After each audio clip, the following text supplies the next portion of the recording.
द्रविडं त्वमेव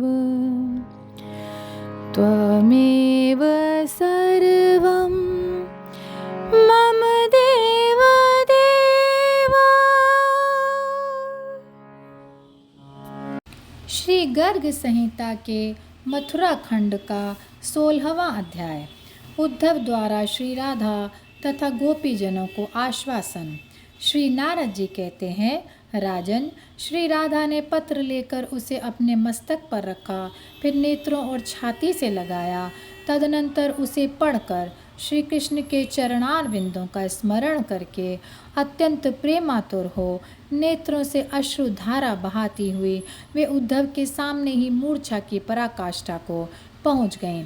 तब सखियों ने उनके ऊपर केसर, अगुरु और चंदन से मिश्रित जल तथा पुष्परस छिड़क कर चंवर ढुलाना आरंभ किया। इससे पुनः उनकी चेतना लौटी। कमल लोचना श्री राधा को वियोग दुख के सागर में डूबी हुई देख उद्धव तथा गोपियां नेत्रों से अविरल अश्रुधारा बहाने लगीं। राजन, उन सब के आंसुओं के प्रवाह से तत्काल वृंदावन में तहलार पुष्पों से सुशोभित लीला सरोवर प्रकट हो गया। नरेश्वर, जो मनुष्य उस सरोवर का दर्शन, उसके जल का पान तथा उसमें भली भांति स्नान करके इस कथा को सुनता है, वह कर्मों के बंधन से मुक्त हो श्री कृष्ण को प्राप्त कर लेता है।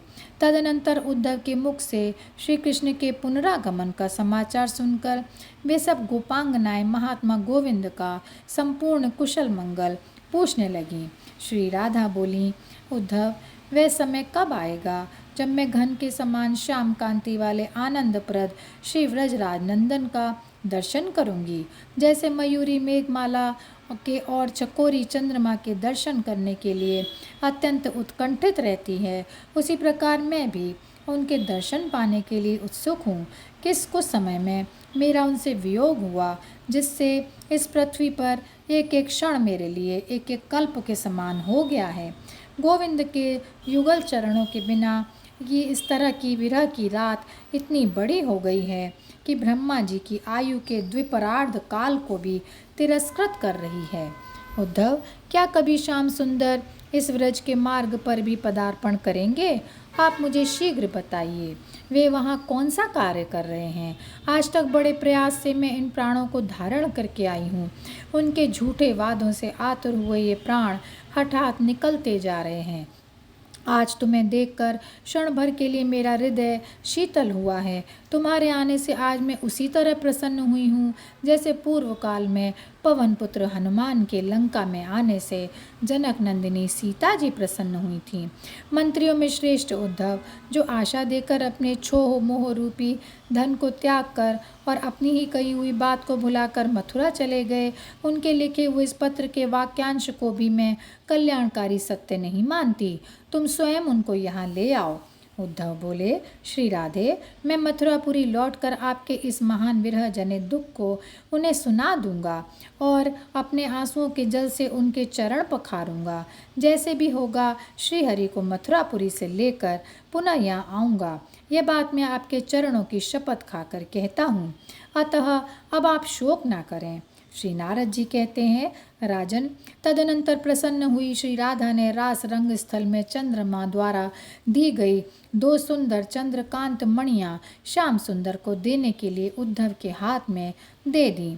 पूर्व काल में चंद्रमा ने जो 2 सहस्त्रदल कमल भेंट किए थे, उन्हें भी प्रसन्न हुई भक्तवत्सला श्री राधा ने उद्धव को अर्पित किया। हरिप्रिया श्री राधा ने प्राण वल्लभ के लिए छत्र, दिव्य सिंहासन तथा 2 मनोहर चंवर जो श्री कृष्ण के संकल्प से प्रकट हुए थे, उद्धव के हाथ में दे दिए।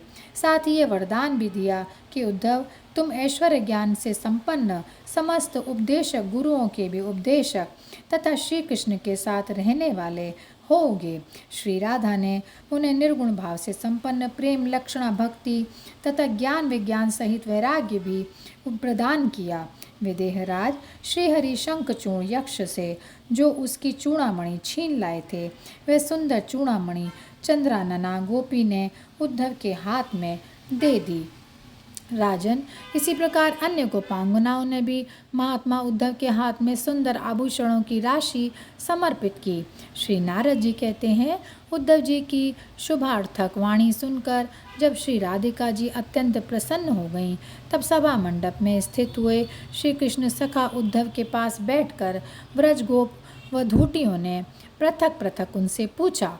गोपांगनाएं बोलीं, मंत्र कुशल उद्धव जी, हमें शीघ्र बताइए, जिन जिन के लिए श्रीहरि ने पत्र लिखा है उनके लिए कोई अद्भुत संदेश भी कहा है क्या? आप परावरवेत्ताओं में उत्तम, साक्षात श्री कृष्ण के सखा, उनके ही समान आकृति वाले और महान हैं, अतः उनकी कही हुई बात हमसे अवश्य कहिए। उद्धव ने कहा, गोपांगनाओं, जैसे तुम लोग देवेश्वर श्री कृष्ण का निरंतर स्मरण करती रहती हो, उसी प्रकार वे भी प्रतिक्षण तुम्हारा ही स्मरण करते हैं। निसंदेह मेरे सामने ही वे तुम्हें याद करते रहते हैं। मैं श्रीहरि का एकांत सेवक हूँ। एक दिन तुम लोगों को स्मरण करके नंदनंदन श्रीहरि ने मुझे बुलाया और तुमसे कहने के लिए अपने मन का संदेश इस प्रकार कहा। श्री भगवान बोले, विषयों में आसक्त हुआ मन बंधन कारक होता है, वही यदि मुझ परम पुरुष में आसक्त हो जाए तो मोक्ष की प्राप्ति कराने वाला होता है। अतः ज्ञानी जन मन को बंधन और मोक्ष दोनों का कारण बताते हैं।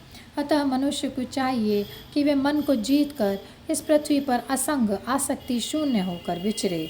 जब विवेकी पुरुष निर्मल अध्यात्म योग के द्वारा मुझ साक्षात परात्पर ब्रह्म को सर्वत्र व्यापक जान लेता है, तब वह मन के कषाय राग या आसक्ति को त्याग देता है।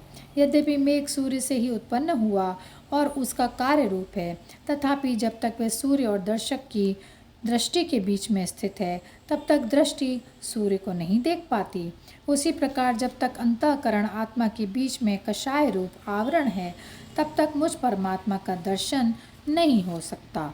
ब्रजांगनाओं, मैं स्थूल भाव से दूर हूँ, परंतु तत्व दृष्टि से तुम में और मुझ में कोई और दूरी नहीं है। अतः यहाँ के वियोग को तुम मेरी प्राप्ति का साधन बना लो। सांख्य भाव से जिस पद की प्राप्ति होती है, अवश्य ही वह योग भाव, योग साधना या वियोग की अनुभूति से ही स्वतः प्राप्त हो जाता है। और यहीं पर यह अध्याय समाप्त होता है। जय श्री कृष्णा, जय श्री कृष्णा, जय श्री कृष्णा।